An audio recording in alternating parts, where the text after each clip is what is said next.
Kalau hatimu keras dan tidak mau bertobat, awas saja, hati-hati. Saya bukan mengancam, tetapi harusnya saudara terancam. Benar gak? Halo, mari kita sungguh-sungguh menyerahkan hidup kita kepada Tuhan. Takutlah akan Tuhan dan beribadahlah kepadanya dengan tulus, ikhlas, dan setia.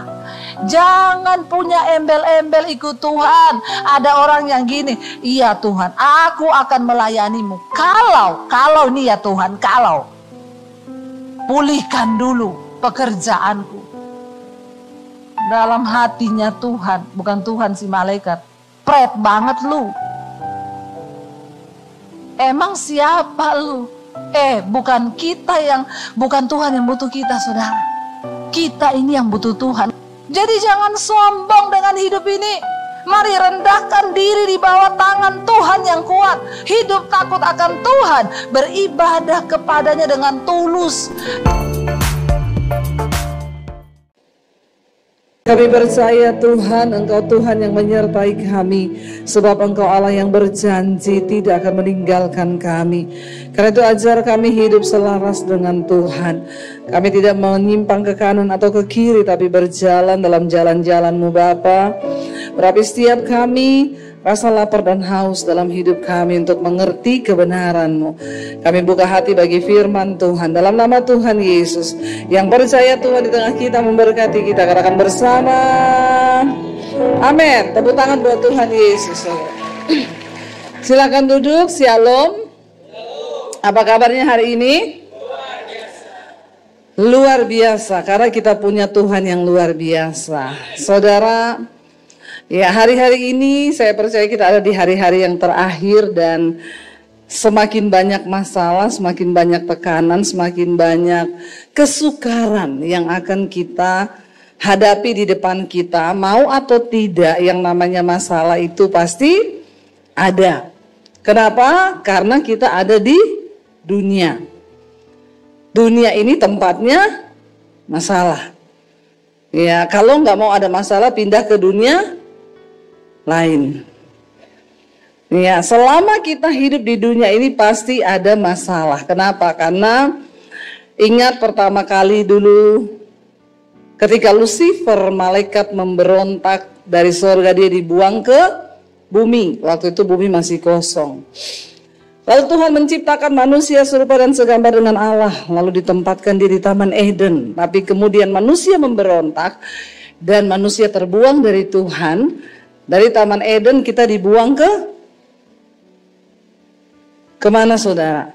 Sekarang saudara ada di mana? Enggak usah takut salah, jawab saja. Ya, kau salah tidak dihukum, benar tidak dapat sepeda. Kita juga dibuang ke bumi. Jadi kita hidup satu nusa kambangan sama setan. Nah, kalau setan sudah di sini, kita dibuang ke sini, kira-kira hidup seperti apa yang akan kita jalani? Ya, makanya ya jangan berharap bumi ini akan semakin baik. Jangan berharap dunia ini akan semakin baik. Tapi mari tingkatkan imanmu, karena satu-satunya yang bisa mengalahkan dunia adalah iman kepada Tuhan. Dunia ini nggak akan semakin baik, tapi akan semakin jahat. Ya, makanya jangan betah-betah tinggal di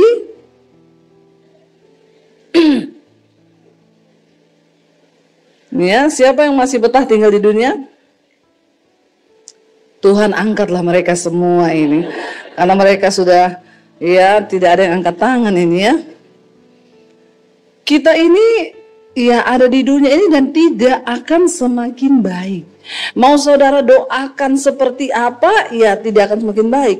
Yang harus kita lakukan, naikkan level imanmu, kuatkan imanmu, karena Yesus berkata hanya iman yang bisa mengalahkan dunia. Selama kita ada di dunia, kita pasti akan menghadapi yang namanya masalah. Tapi masalah itu terjadi dalam hidup kita karena ada penyebabnya. Hari ini saya akan bagikan apa saja penyebab masalah itu terjadi dalam hidup kita, supaya kita menjadi anak-anak Tuhan yang bijaksana. agar tidak terlalu banyak harga yang harus kita bayar yang seharusnya tidak perlu kita bayar. Ya, rugi saudara. Yang pertama, yang pasti masalah itu datang dalam hidup manusia karena dosa. Itu yang pertama. Kenapa Yesus Allah harus turun ke dalam dunia, mati menyerahkan nyawanya buat saudara dan saya, cuma karena satu hal, dia pengen bereskan hidup kita dari yang namanya dosa. Nah, kalau sudah Tuhan bereskan, lalu kita ini dengan sengaja lagi mencemplungkan diri ke dalam dosa, ya itu sih sudah lain cerita. Waktu Adam dan Hawa jatuh ke dalam dosa, saat itu kutuk turun atas hidup manusia. Tuhan berkata, Adam, karena engkau sudah melanggar perintahku dan menyetujui perkataan istrimu, maka mulai hari ini tanah itu terkutuk. Kau akan dengan susah payah berjerih keringat mencari upah untuk hidupmu. Makanya dari situlah cari duit itu susah nggak cari duit? Ya cepet bu, kripto. Cepet bu, apalagi piara tuyul, babi ngepet. Nggak ada, cari duit itu gampang, nggak ada. Karena tanah ini sudah terkutuk. Lalu perempuan Tuhan bilang, mulai dari sekarang engkau akan mengalami yang namanya sakit melahirkan. Tapi sekarang perempuan bilang, tapi saya sudah patahkan kutuknya bu, saya sesar. Walaupun sesar sakit enggak? Tetap sakit ya, dibelah itu perutnya kalau lihat yang disesar itu ya. Ya itu kutuk. Lalu Tuhan tahu manusia ini tidak mungkin bisa hidup berbahagia kalau mereka hidup di bawah kutuk. Yesus datang. Siapa yang menerima dia, percaya pada dia, kita tidak berada di bawah kutuk lagi. Kalau engkau sungguh-sungguh menerima korban Kristus dan dibebaskan dari dosa. Tapi kalau engkau dengan sengaja lagi hidup di dalam dosa, bahkan menyembunyikan pelanggaran dan dosa-dosamu, kau pikir orang tidak tahu, maka engkau membawa dirimu masuk lagi kepada kutuk. Tuhan sudah selesai, tapi kau yang tidak mau selesai, hingga hidupmu banyak masalah. Akibat kutuk dosa. Dosanya ditutupi, disembunyikan. Apa Alkitab bilang kalau kita menyembunyikan dosa?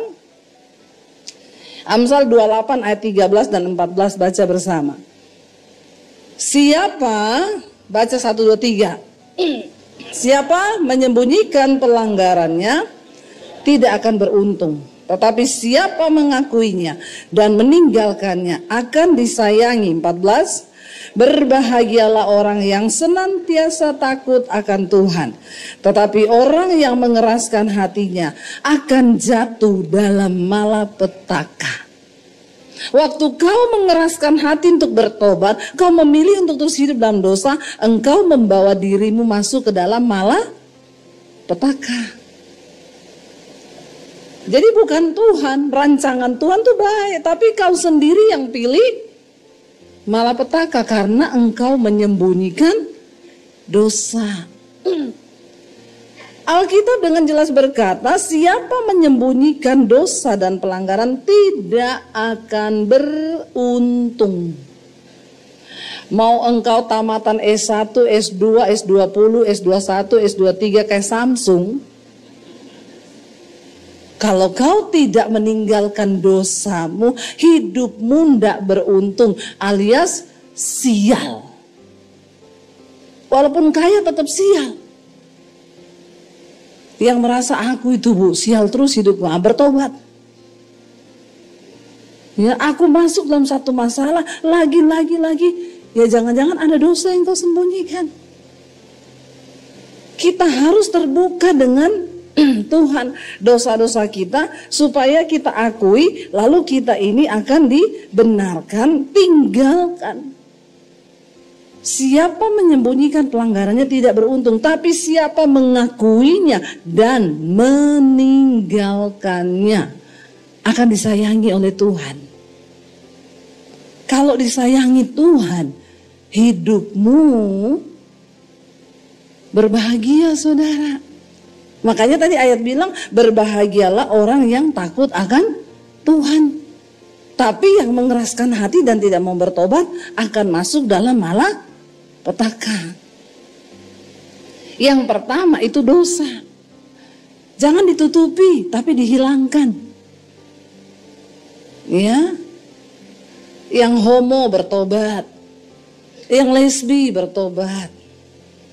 Ada orang konseling sama saya menikah, ternyata suaminya homo.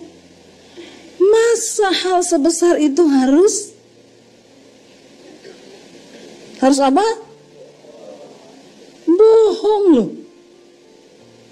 Tinggalkan. Sebab Tuhan suka dengan orang yang jujur, yang mau meninggalkan dosa. Maka Tuhan akan memampukan. Asal kau mau bertobat. Tapi sebaliknya kalau kau tutupi, itu seperti bisun. Tinggal tunggu waktunya pecah. Enggak ada saudara yang busuk itu disimpan akan rapi. Ya, bangkai disimpan pasti satu saat akan tercium. Tinggal tunggu bom waktunya meledak. Dosa itu akan membawa malapetaka dalam hidupmu. Bertobat. Jangan biarkan dosa itu membawa kita terus. Orang yang hidup berdosa, melakukan dosa terus, nggak akan beruntung, hidupmu nggak akan beruntung, percayalah. Karena itu tinggalkan dosa itu. Bertobat, datang sama Tuhan, akui, tinggalkan, maka kau akan disayangi Tuhan. Orang kalau disayangi Tuhan, saudara, pintu-pintu akan terbuka bagimu. Hal-hal yang ajaib Tuhan akan bukakan. Tuhan, aku ini secara akademis pas-pas Tuhan. Tapi aku punya roh takut akan Tuhan. Tuhan bilang, karena engkau takut akan aku, maka aku bukakan jalan bagimu. Daud bukan seorang prajurit. Daud tempatnya di kambing domba menggembalakan. Kakak-kakaknya semua prajurit. Secara syarat yang bisa menjadi raja itu kakak-kakaknya. Tapi waktu Daud punya roh takut akan Tuhan, Tuhan cari dia di padang gurun ketika menggembalakan kambing domba, diangkat menjadi raja. Jangan kau akademis sudah pas-pasan. Iya toh? Nilai pas-pasan, semua pakai dongkrak. Udah gitu berdosa lagi. Sial hidupmu, sial. Ya, hormati Tuhan. Maka kau akan melihat jalan-jalan Tuhan dibukakan. Amin. Kita mau beresin yang satu ini dulu. Kalau ini beres, masih ada lagi yang berikutnya yang bisa bawa masalah. Bukan berarti juga waktu kita hidup dalam kekudusan gak ada masalah. Tapi masalahnya beda. Ya, akan berbeda dengan ketika kita terikat di dalam dosa. Yang kedua, kenapa hidup kita ada masalah, saudara? Masalah itu datang yang kedua karena diri kita sendiri. Saya banyak konseling orang itu, masalahnya datang karena dirinya sendiri. Kalau kayak begini ya harus bertobat juga. Contoh, gajinya 6 juta. Beli mobil cicilannya 5 juta. Mati enggak? Mati kau, mati. Ya, mati saudara. Ini gara-gara apa? Gaya elit ekonomi. Jangan ya dek ya. Menderita hidupmu. Memang ini sosial media sekarang ini memang menghancurkan. Gara-gara lihat orang temennya pencitraan, padahal temennya ini cuma pencitraan. Ya, foto-foto di hotel mewah, nggak nginep, cuma numpang foto. Beli kopi 25.000, foto di situ. Tulisannya liburan. Saudara lihat, panas hati. Enak banget ya dia liburan. Nah ini jiwa miskinnya meronta-ronta. Kepingin terlihat elit, padahal ekonomi. Bilang kanan kirimu. Nggak usah pengen terlihat elit ya. Perbaiki dulu ekonomi itu. Iya, karena kita ini sering memang salah jurusan. Saya waktu sekolah dulu, saya ambil jurusan IPA. Ujian saya ekonomi terus hidup. Berbahagialah yang sudah ambil jurusan ekonomi. Itu tepat sekali. Karena hidup ini selalu ujiannya masalah. Aduh. Ya. Tapi ini bahaya saudara. Kalau tidak bertobat. Banyak orang begitu. Gara-gara keinginan diri, kesombongan, hawa nafsu dari dalam diri. Sehingga menghalalkan segala cara. Padahal hukum fisika berkata tekanan itu berbanding lurus dengan gaya. Artinya semakin banyak gayamu, makin banyak. Bilang kanan kirimu, gak usah banyak gaya kau. Biar hidupmu ndak banyak tekanan. Karena tekanan itu berbanding lurus dengan gaya. Kalau memang ada uang mau bergaya silakan. Jangan gak ada uang kepingin bergaya. Iya, cuma supaya dinilai orang. Ngapain mau dinilai-nilai orang? Ya, yang penting nilai diri kita dengan Tuhan saja. Nggak usah pusing dengan penilaian orang. Akhirnya karena penilaian orang, perempuan-perempuan juga sekarang cari cowok yang berduit. Soalnya dia menganut prinsip selain donatur dilarang mengatur.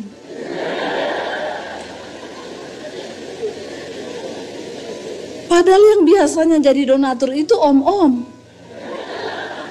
Terus kau jadi ani-ani begitu? Jadi simpenan. Banyak sekarang begini hanya untuk demi gaya. Iya. Anak-anak muda akhirnya jual diri. Cuma untuk demi menunjukkan gaya. Ya percayalah saudara, tidak akan beruntung hidupmu. Ya caranya ya bertobat, terima, berdamai dengan dirimu, berdamai dengan keadaanmu. Ayo punya niat juang yang tinggi. Bagaimana aku ini bekerja? Karena orang sukses itu selalu berpikir bagaimana aku susah payah cari uang ya. Tapi orang yang gaya elit ekonomi sulit selalu berpikir bagaimana supaya aku terlihat kaya. Ya ngapain mau terlihat kaya? Mending kita biasa-biasa aja. Tapi punya emas 20 kilo. Ya enggak? Ya, enggak usah terlihat yang wow. Kalau memang mampu, silahkan.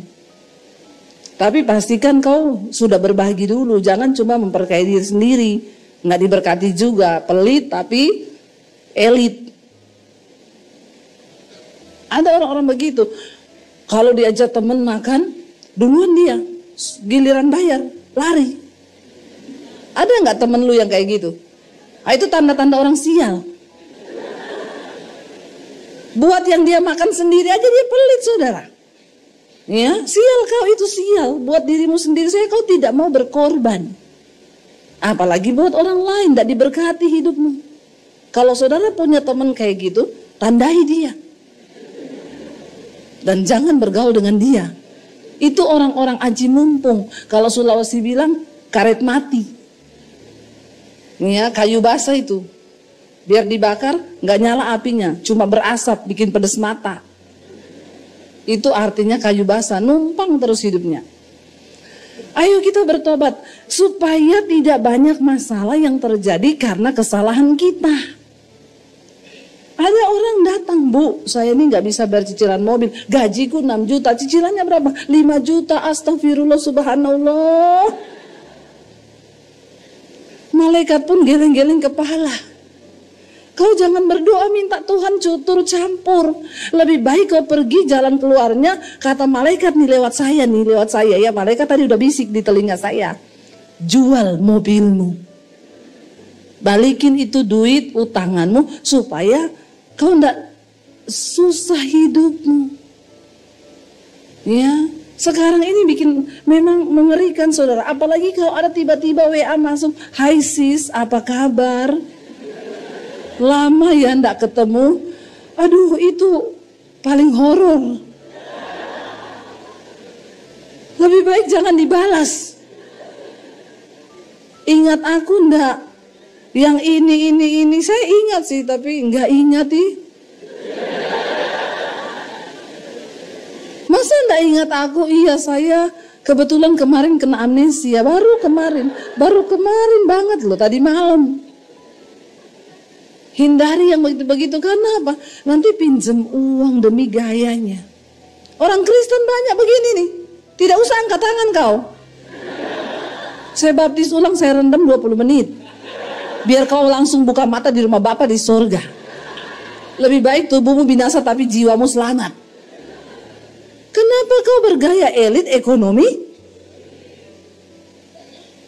Ada loh saudara yang begini-begini. Ya, ayo kita bertobat supaya tidak banyak masalah dalam hidup ini. Biarlah kita mengalami masalah yang memang kita harus alami, tapi bukan karena kesombongan kita, karena keinginan kita. Ya, ibu-ibu tuh banyak.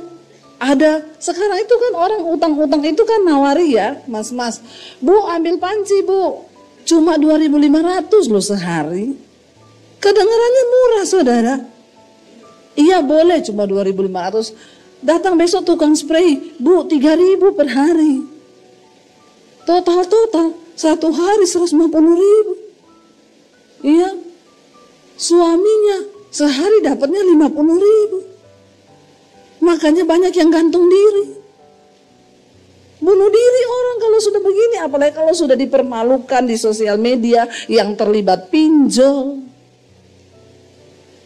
Ayo kita berhenti untuk masuk dalam masalah yang seharusnya tidak terjadi karena kebodohan kita.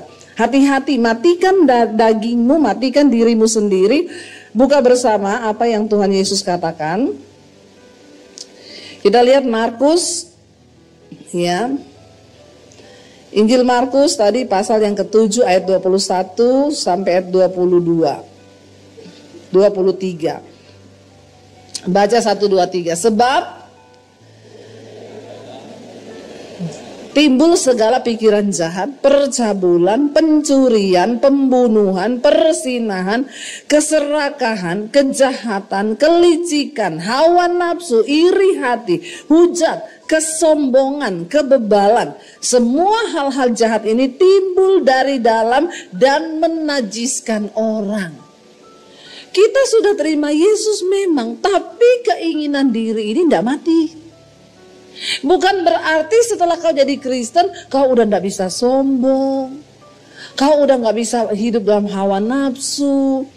Biar tiap hari kau dengar lagu rohani, tiap hari kau putar firman, tiap hari juga daging ini berusaha untuk Rasul Paulus bilang, aku benci tubuh celakaku ini.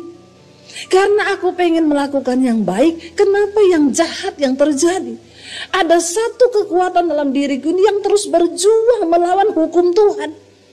Yaitu keinginan diri, keinginan daging itu muncul dari dalam hati. Yang iri lihat orang. Buka sosmed lihat temen lagi liburan lalu iri kepengen. Ini hati-hati saudara. Ya. Jadi tanpa kita sadari muncul ini kesombongan, keakuan, hawa nafsu, iri hati. Setiap hari kita harus berusaha mematikan diri sendiri. supaya kau tidak jatuh di dalam masalah. Kurang-kurangilah masalah karena kebodohanmu. Ya, sakit kenapa? Kena paru-paru, Bu, kenapa? Perokok. Udah gitu berdoa, Tuhan minta mujizat. Ya, sudah berhenti rokok, enggak bisa, Bu. Saya doakan biar mati sekalian sini. Tubuhmu itu bait Allah, bait Roh Kudus. Barang siapa membinasakan bait Allah, maka Tuhan akan membinasakan dia. Jangan kau kotori ini tubuh ini, karena ini tempat berdiamnya Roh Allah. Pakailah tubuhmu itu untuk melakukan kemuliaan Tuhan. Ingat loh, Roh Allah itu tinggal dalam dirimu. Kalau kau pergi dugem ke nightclub, Roh Allah kau bawa ke sana. Malu enggak sama Roh Kudus kau? Pergi ke tempat perjudian, yang pacaran anak muda di tempat kos-kosan. Ya, melakukan sesuatu di selokan, di got, di rumput-rumput. Sekarang ini banyak, saudara, keinginan-keinginan daging yang bikin orang itu berdosa. Yang anak muda tolong berpacaran itu dalam kekudusan. Makanya kalau nggak penting-penting, ya rasanya hidup ini kok belum lurus hidupku ini ya. Duitku juga di saldo masih minta maaf terus. Nggak usah dulu pacaran. Perbaiki dulu hidupmu, tingkatkan nilai saldomu dulu. Karena ini kalau saldo kurang ini segala masalah datang. Iya toh, periksa dokter, dok saya sering pusing, cek darah normal. Cek kolesterol normal, dokter bilang cek saldo. Karena kalau saldo turun, semua naik. Darah naik, kolesterol naik, gula naik, jantung berpacu cepat, hormon kortisol naik, maka semua penyakit datang. Makanya perbaiki dulu masa depanmu itu. Nggak usah pacaran dulu. Saldo kurang pacaran, saudara. Ya ini loh, Tuhan kasih kita ini akal budi, logika tuh dipakai buat mikir. Ya, jangan mikir pakai dengkul. Orang Kristen ini, ayo kita perbaiki nilai diri kita. Matikan segala yang dari dalam diri ini, matikan tiap hari bergumul. Udah mau sombong dalam nama Yesus. Ya, bertobat. Ekonomimu sulit, nggak usah bergaya elit. Ya, kalau ayo saudara, supaya jangan akhirnya pacaran. Ya, gara-gara pacaran tidak kudus. Ini kan karena dirimu sendiri toh. Ganti laki-laki tidak kudus terus, ganti lagi jadi piala bergilir. Tolong wanita-wanita jaga kesucian hidupmu ya. Jangan kau turunkan standar dirimu. Cuma gara-gara pacaran. Ya, belum tentu itu pacarmu sekarang jadi jodohmu. Belum tentu. Ya. Jadi jangan dikasih semua-muanya dulu. Mikir pakai otak. Saya tuh jengkel loh kalau lihat perempuan Kristen ini. Ya, tidak menjaga dirinya itu bait Allah sebagai bait Roh Kudus. Ya. Itu laki-laki itu ya memang, apalagi kalau tidak bertobat. Saya berdoa di sini, tolonglah kamu juga laki-laki, kalau kamu mencintai pacarmu itu ya kamu jangan apa-apain dia sebelum waktunya. Nanti akhirnya kalau sudah terlanjur dengan ini, kenapa banyak perceraian sekarang terjadi? Karena banyak pernikahan terjadi karena sudah terlanjur. Dia bilang, Bu, saya punya tunangan, Bu, orangnya kasar gini-gini, putus aja. Nggak bisa, Bu, kami sudah terlanjur. Nah, sudah bisa bayangkan pernikahan yang dimulai dengan sudah terlanjur, mau dibawa kemana? Hah?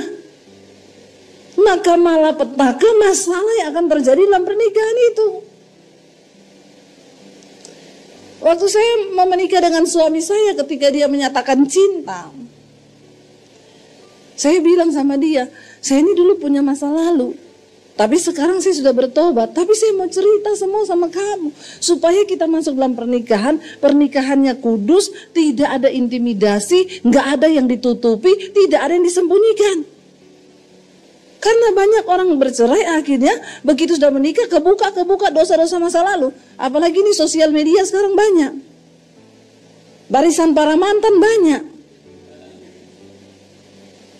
Kalau kau tidak menjaga hidup dalam kekudusan dan hidup dalam keterbukaan, akhirnya saya cerita sama suami saya dulu itu pernah gini, ini semua dosa saya. Kami saling terbuka. Ketika dia mendengar semua penjelasan saya tanya, bagaimana kamu masih yakin mau menikah dengan saya? Ya, dan ada satu jawabannya dia yang bikin saya klepek-klepek. Seperti gunung di kutub utara yang meleleh. Mau tahu? Kasih tahu nggak ya?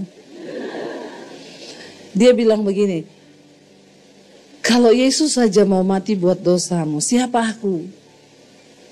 Ya, dan akhirnya kami menikah, saudara. Ketika memasuki pernikahan dalam keterbukaan, nggak ada dosa, enak kita menikah. Karena kalau kau menikah itu masuk dalam masalah. Ya, bukan berarti menikah itu selesai masalah. Menikah itu tambah. Makanya pikir-pikir dulu kalau menikah. Kau hidup sendiri sekarang kan? Begitu kau menikah, masalah suamimu jadi masalahmu. Masalah istrimu juga jadi masalahmu. Kalau kau belum selesai dengan dirimu dan masalahmu, jangan kau coba-coba menikah.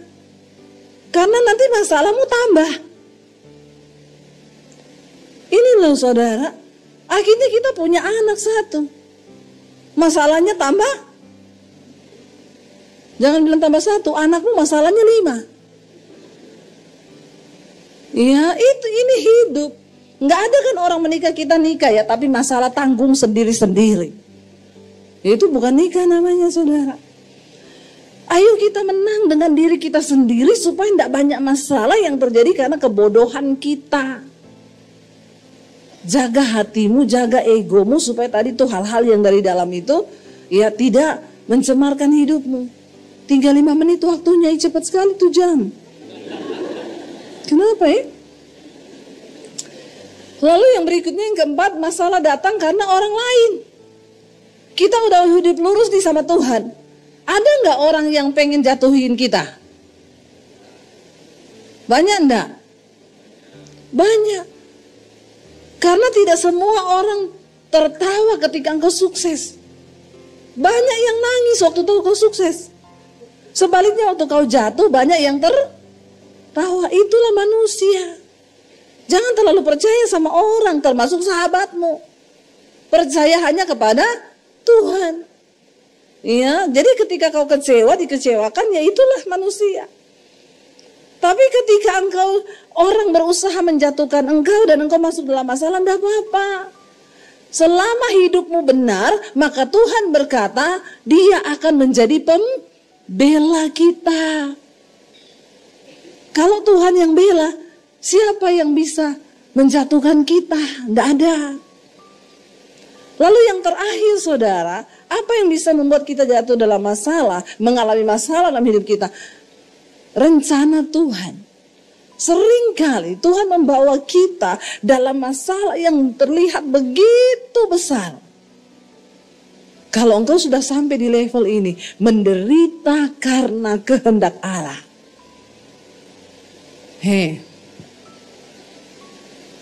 Saya angkat jempol. Karena tidak semua orang bisa mengalami ini. Cuma orang-orang yang akan dimuliakan Tuhan. Menderita karena kehendak Allah. Ini imanmu luar biasa. Kalau kamu sudah sampai di level itu, maka siaplah hidupmu akan dimuliakan Tuhan. Yusuf dibuang dari keluarganya, dibunuh. Gak ada salah. Yusuf hidup orang benar, dia takut Tuhan.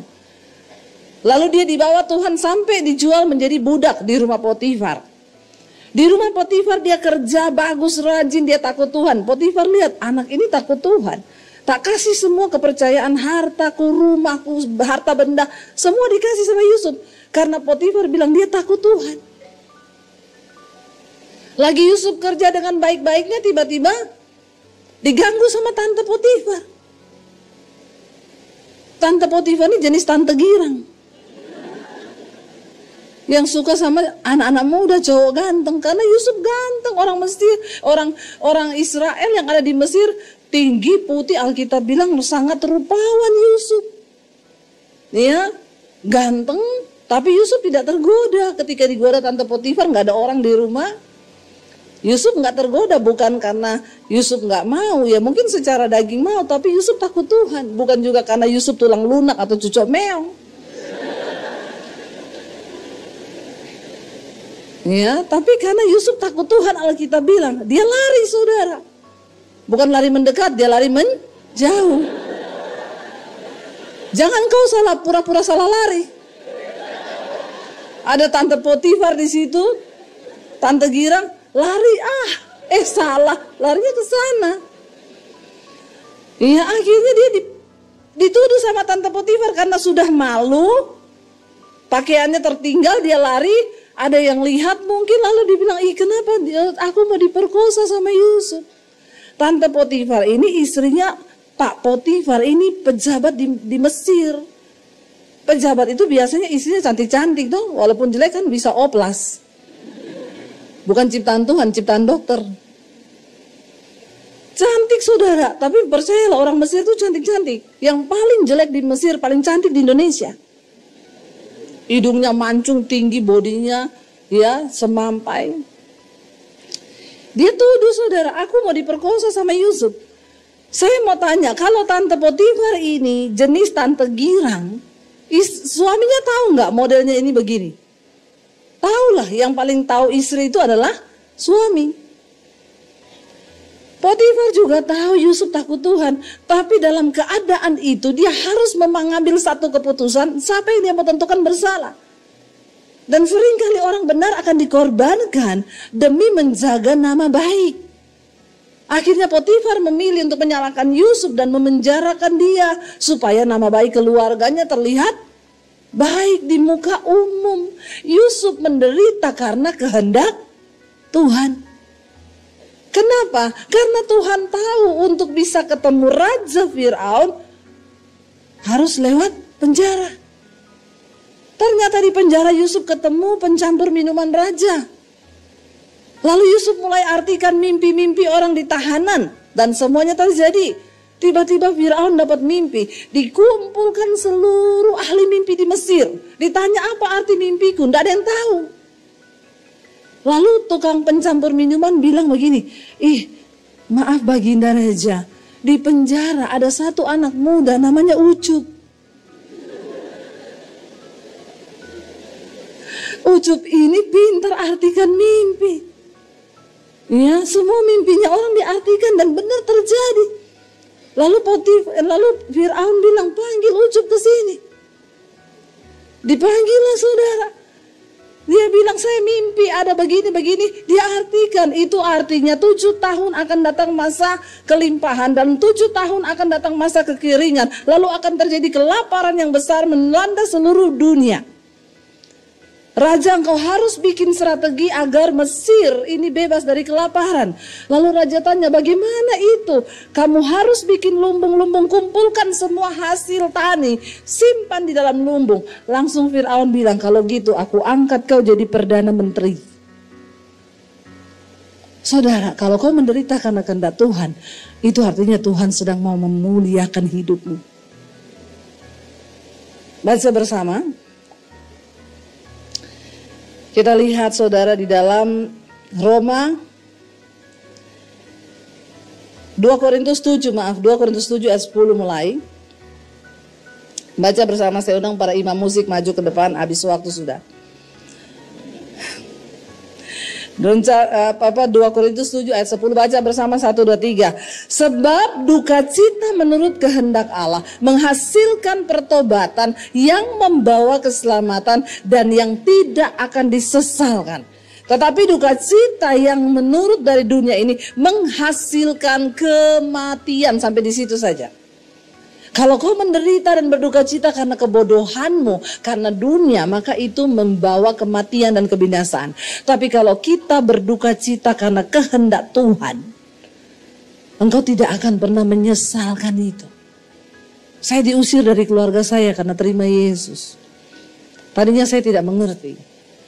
Tapi benar ayat ini bilang, tidak akan pernah engkau sesalkan. Karena itu akan membawa satu rencana Tuhan yang besar dalam hidup kita. Mari kita jalani. Kalau hari ini engkau menderita karena dosa, bertobat. Kalau hari ini engkau menderita karena dirimu sendiri, juga bertobat, matikan keinginan dagingmu. Kalau engkau menderita karena orang lain, lepaskan pengampunan buat orang itu. Kalau engkau menderita karena kehendak Tuhan, berbahagialah karena engkau sedang akan dimuliakan. Jangan kalah dengan penderitaan hidupmu. Walaupun 1000 rebah di sekeliling kita, tangan Tuhan akan menopang kita waktu kita hidup dalam kebenaran. Saudara, ketika saya belum mengenal Yesus dulu, saya berpikir hidup ini adalah ketika saya lahir, lalu saya selesai sekolah, lalu saya berpikir hidup ini adalah soal mencapai semua yang saya cita-citakan. Tapi ketika Tuhan jamah saya dan ketika saya ingin mencoba mencapai semua apa yang saya mau, apa yang saya temukan tanpa Tuhan, kekecewaan, bahkan saya sempat berpikir untuk mengakhiri hidup saya dengan cara bunuh diri. Di situ baru saya mengerti ternyata ketika kita hanya sibuk mengejar semua cita-cita kita dan kita tidak menemukannya seperti yang kita mau, maka kita akan kecewa. Ya, ketika kita berusaha mengejar apa yang kita mau, lalu kita tidak menemukan seperti yang kita mau. Karena saudara, manusia tidak bisa mengendalikan segala hal di dalam hidupnya. Kita ingin yang baik-baik saja yang terjadi, tapi ketika sesuatu yang tidak baik terjadi, kita juga tidak bisa pegang kendali atas semuanya. Karena itu penting kita menyadari bahwa hidup ini bukanlah soal tentang kita, tetapi tentang Tuhan. Tahun baru ini kita mulai mau menjalani semuanya untuk Tuhan. Mari kita mulai berpikir untuk menggenapi rencana Tuhan. Saudara, kenapa Tuhan masih izinkan kita ada sampai hari ini? Pernahkah terpikir buat saudara? Ketika saudara membaca berita duka, entah di Facebook, entah di grup WA, entah di WA, RIP. Ya, bahkan orang yang tadinya masih sehat-sehat. Ya, baru tadi pagi saya berangkat ke sini, saya baca berita duka dari seorang teman di Poso. Dalam satu gereja, bulan ini 3 orang pendetanya meninggal. Saya bilang kepada suami saya, bisa ya, dalam bulan ini, bahkan berurutan, satu kemarin, besoknya satu. Karena itu saya setiap kali melihat orang meninggal di dalam peti, saya selalu membayangkan kalau saya yang ada di dalamnya.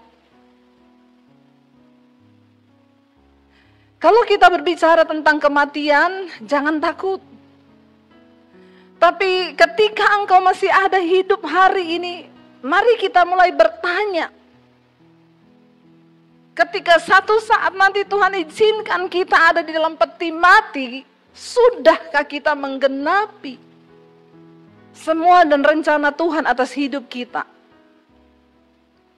Percayalah saudara, segigih apapun engkau berusaha mencapai keinginanmu, semuanya itu akan sia-sia.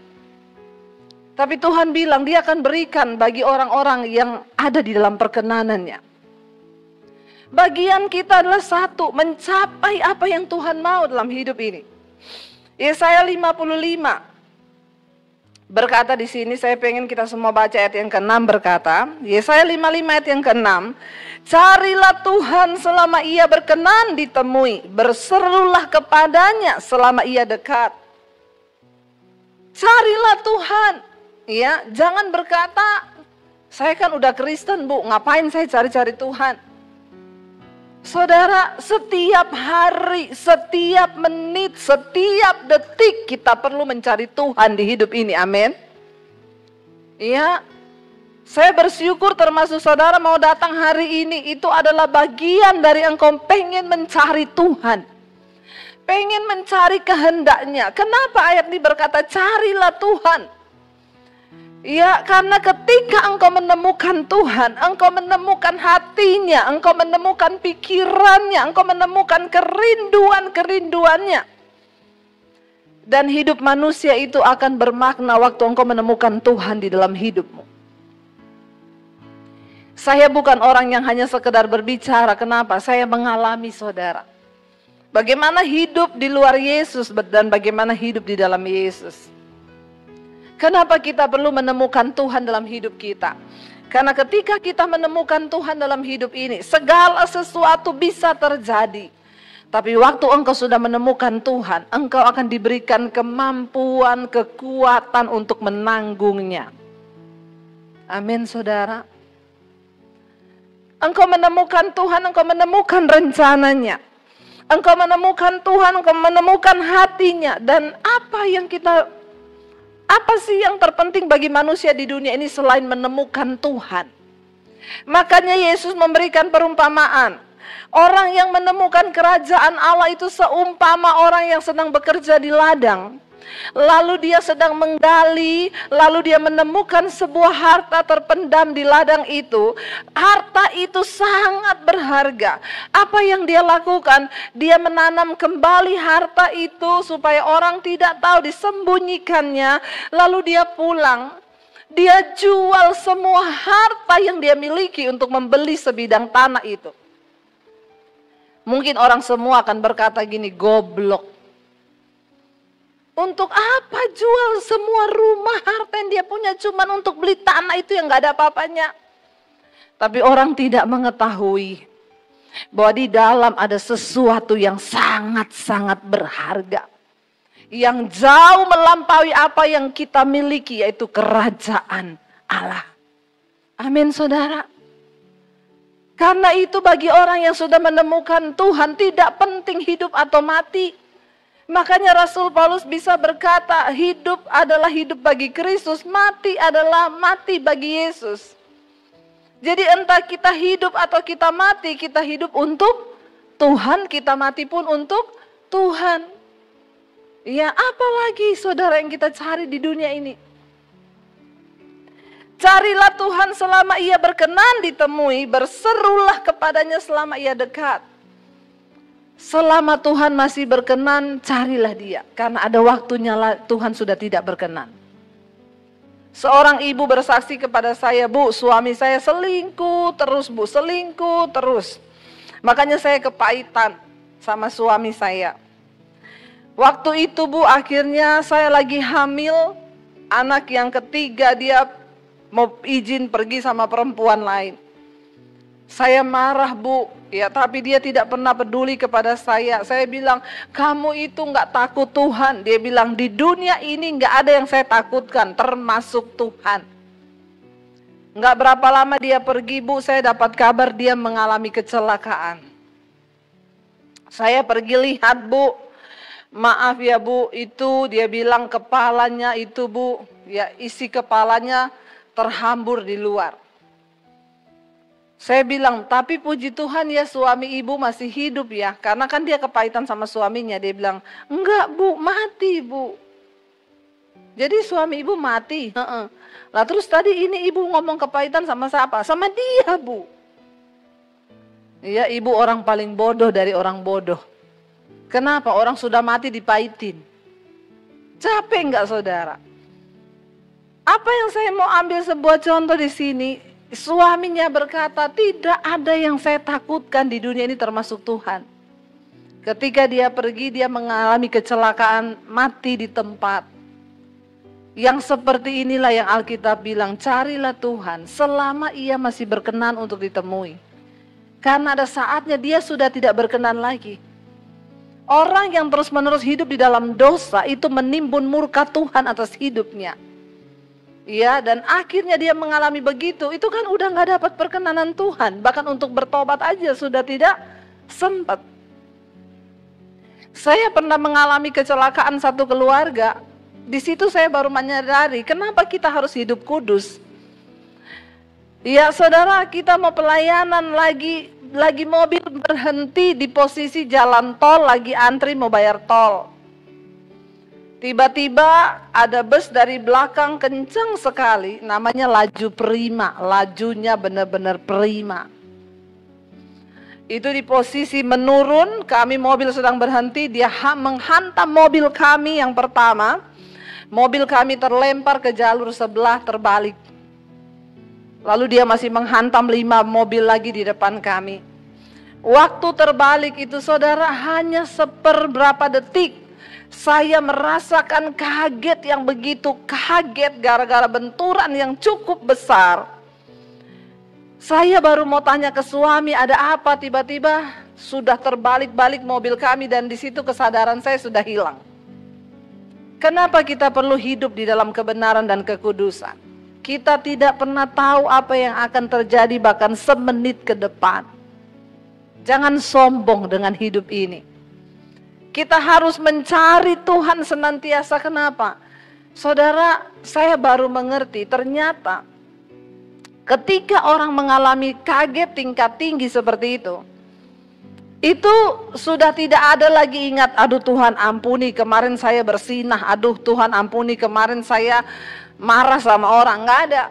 Langsung kesadaran saya hilang, saya cuma tinggal tutup mata. Saya tidak tahu lagi nanti kalau saya buka mata itu masih lihat aspal atau sudah pindah ke awan. Benar saudara, kita nggak tahu. Waktu saya buka mata itu saya cuma tinggal kaget lihat asap sudah di dalam mobil di mana-mana. Anak-anak saya juga teriak, "Mami, kenapa Mami?" Yang satu anak saya masih kecil ngomong, "Mami, ini kiamat toh." Karena dia nonton film yang 2020 dulu itu ya. Yang di mana mobil jatuh-jatuh. Saya bilang, "Enggak, Nak, ini belum kiamat. Kalau kiamat kita udah terangkat." Oh. Ya, jadi saudara, itu benar-benar Tuhan itu memberikan kepada saya hikmah, kenapa kita harus hidup di dalam perkenanan senantiasa. Karena kematian hanya berjarak detik dari hidup kita. Amin. Gak apa-apa masuk tahun baru ngomong kematian terus, amin. Waduh, kayaknya salah khotbah ini. Padahal mengharapkan datangnya saya ngomong mujizat berkat, tahun ini tahun penuh mujizat, penuh berkat, maaf. Ya, udah saatnya orang Kristen bangun dari tidur, amin. Ya, jangan tidur terus. Kalau saudara yang mengikuti mesbah doa saya beberapa malam yang lalu, kita sedang membahas kitab Yeremia. Ya, Yeremia, Tuhan berfirman kepada Yeremia, katakan kepada bangsa ini, kalau mereka tidak bertobat, aku akan mengirim perang kepada mereka. Aku akan mengirim penyakit sampar. Aku akan mengirim malapetaka. Dan ada banyak di antara mereka yang mati. Lalu Yeremia berkata begini, Tuhan, tunggu. Bukankah nabi-nabimu bernubuat? Bukankah para imam bernubuat? Bahwa tidak akan ada perang, tidak akan ada malapetaka, tidak akan ada kematian. Yang ada adalah Tuhan memberkati umatnya. Lalu Tuhan berkata kepada Yeremia, maaf, mereka bernubuat palsu. Mereka adalah nabi-nabi palsu yang hanya mencari keuntungan dengan membawa-bawa namaku. Aku tidak pernah mengatakan hal yang demikian. Sebaliknya, kalau bangsa ini tidak bertobat, maka aku akan mengirimkan penyakit, kelaparan, perang kepada mereka. Jadi hari-hari ini, mari kita mau mendengar khotbah-khotbah yang keras, amin. Ini aminnya kayaknya tidak mantap, Pak. Ya, saudara mau suka dengar atau tidak suka, inilah kebenarannya saudara. Kita sudah melihat di kanan kiri kita, tiba-tiba orang meninggal dipanggil Tuhan, meninggal dipanggil Tuhan. Gak usah tunggu kiamat, gak usah. Dan gak usah tunggu kena corona baru mati kan. Kita harus benar-benar menaruh iman percaya kita, makanya saya katakan minggu lalu. Ya, waktu kita Natalan di sini. Hari ini oke, bagus kita menjaga sistem imun harus. Tapi hari-hari ini saudara harus meningkatkan sistem iman. Amin. Itu yang lebih penting. Karena kita nggak pernah tahu yang namanya mati. Nggak apa-apa, 2021 awal khotbah Bu Debi, persiapkan dirimu. Ngomongnya mati terus. Ya, kita tidak pernah tahu loh saudara. Jangan, kalau saya bicara tentang kematian, jangan saudara melirik sama yang rambut putih. Saudara cari yang udah tua, saudara pikir kayaknya dia duluan nih. Maaf. Bicara tentang kematian bukan hanya kepada orang yang tua. Sekarang saudara ya, kemarin ada seorang ibu, dia telepon saya, Bu Debi, saya mau mengucap syukur untuk mesbah doa setiap malam. Kenapa? Kakak saya meninggal kena corona, umur 50. Kakak saya pergi sama mama saya. Setiap hari kakak saya ini yang jaga mama saya karena dia tinggal satu rumah sama mama saya. Mama saya umur 86 tahun. Waktu kakak saya terinfeksi, karena mama saya bersama-sama, akhirnya mama saya juga diswab. Mama saya juga ternyata positif. Kakak saya juga positif, istrinya juga positif. Yang meninggal itu kakaknya dia laki-laki, mamanya 86 tahun, sekarang sehat, wa'alfiat, alhamdulillah. Saya mau tanya, kalau kita berpikir umur itu yang lebih tua yang dulu mati, maaf.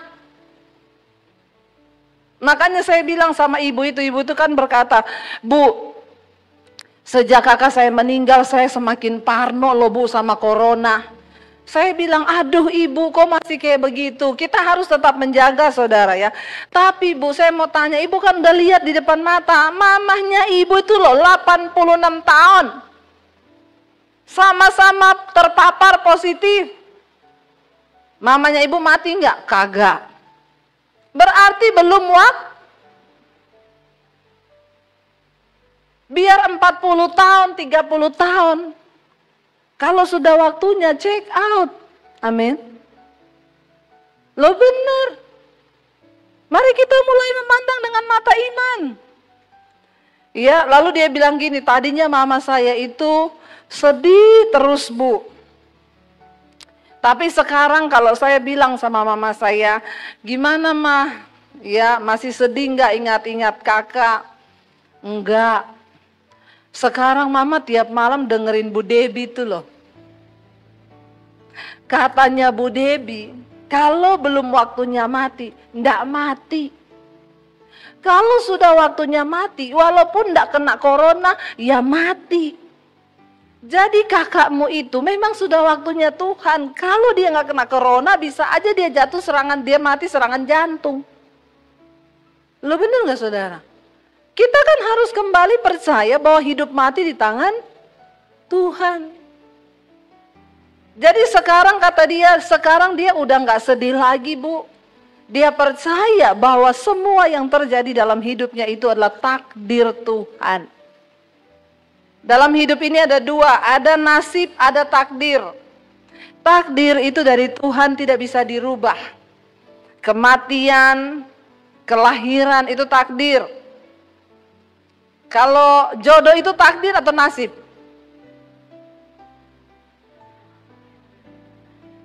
Ada yang bilang nasib, nah ya nasib ya. Takdir itu mati, lahir itu takdir, karena tidak bisa dirubah. Nasib itu bisa dirubah, dan yang membuat nasib itu siapa? Bukan Tuhan loh. Nasib itu yang bikin manusia sendiri. Kalau takdir itu dari Tuhan, tapi nasib itu yang bikin manusia. Jadi menurut saudara kalau jodoh itu nasib atau takdir? Mulai bingung ini kayaknya ya. Takdir tidak bisa dirubah, digariskan Tuhan, itu dari Tuhan. Nasib manusia yang buat. Jodoh itu takdir atau nasib? Yang bilang nasib angkat tangan. Yang bilang takdir angkat tangan. Yang bingung angkat kaki. Kayaknya bingung banyak ini ya, nggak mau angkat tangan. Kalau jodoh itu bisa takdir, bisa Takdir kalau dapat yang benar dari Tuhan. Nasib kalau dengan kekuatan sendiri. Makanya kalau ada orang konseling sama saya nangis-nangis, Bu, suami saya itu loh Bu, saya sudah bingung menghadapi suami saya. Saya balas, sabar Bu, berdoa. Sudah 12 tahun berdoa Bu. Lah terus maunya apa? Ya Bu, itu nasibmu. Jadi jangan tersinggung kalau saya menjawab konseling saudara dengan ibu itu nasibmu. Bisa dirubah nggak nasib? Bisa. Yang rubah siapa? Ya kamu sendiri. Bayar harga, doakan suami, bukan bercerai keputusannya kan. Ada lagi kemarin telepon, Bu, saya mau konseling Bu. Iya, saya udah umur 60. Jadi begini Bu Debbie, suami saya itu dulu waktu anak-anak masih kecil, dia main gila sama perempuan lain yang lebih muda. 20 tahun lebih muda, pramugari, cantik pasti. Lalu dia selingkuh sama itu Bu, dan akhirnya dia meninggalkan saya dan anak-anak waktu itu masih kecil-kecil. Saya hanya bisa menangis dengan sakit hati Bu. Saya berdoa sama Tuhan Bu. Saya besarkan anak-anak sendiri. Sekarang anak-anak sudah besar. Semua kerjaannya bagus. Saya pun sudah menikmati hari tua. Suami saya balik. Karena duitnya habis. Sama pramugari itu ditendang. Kenapa? Udah sakit-sakitan. Bapak-bapak, tatap mata saya. Ini tahun baru ya bapak-bapak ya. Saya mau ngomong ya sama bapak-bapak ya. Kasihilah istrimu yang sekarang yang ada di sampingmu. Ya, mau apapun dia, mau gendut, mau kurus, sayangi dia. Alkitab berkata, bagi istri itu nyawalah yang berharga. Karena istri itu memburu nyawa yang berharga. Tapi bagi perempuan sundal itu cuma harta yang penting. Bu, sekarang dia sudah tidak punya apa-apa. Perempuan itu sudah tendang duitnya, hartanya habis diambil sama perempuan itu. Sekarang dia balik dengan sakit penyakitnya. Komplit. Karena anak saya mau menerimanya Bu, terpaksa setiap hari saya harus melihat mukanya Bu. Dan saya itu sakit hati saya belum sembuh Bu. Apa yang harus saya lakukan? Berdoa. Ibu gak apa-apa, layani aja suamimu. Gak mau Bu. Lah ibu itu datang sama saya minta nasihat apa? Firman Tuhan kan? Mau yang minta firman atau yang daging punya? Kalau yang daging punya, saya mau ngomong ke ibu, bikin kopi kasih sianida. Ya, lalu suguhkan kepada suamimu. Itu memang ibu-ibu, kalau kita mendengar kisah seperti ini maunya begitu kan? Saya aja mendengarnya, saya bilang sama suami saya, nih ada konseling kayak begini, suami saya bilang, biasa aja ngomongnya. Kata suami saya, kok tiap habis ada konseling begitu, aku loh yang diliatin. Ya, saya bilang, aduh ya Bu, kalau saya juga sebagai manusia, apalagi ingat dulu, waktu dia memilih perempuan muda dan cantik itu. Waktunya sudah habis. Saya baru baca satu ayat. Ya, nanti kita lanjutkan lagi ya. Tapi saudara, saya bilang kan ibu menelpon saya untuk minta nasihat firman ya Bu. Ibu, iya Bu Debbie, tapi bagaimana caranya biar saya itu enggak benci lihat mukanya? Ibu pandanglah dia sebagai jiwa yang harus ibu doakan. Lihatlah dia sebagai orang yang tidak mengerti kebenaran, dan ibu mulai sekarang tiap hari doakan dia, karena ibu tidak mungkin membenci orang yang ibu doakan. Begitu ya Bu Debbie ya, tapi saya kayaknya belum siap Bu. Harus siap. Harus siap. Ya, harus siap.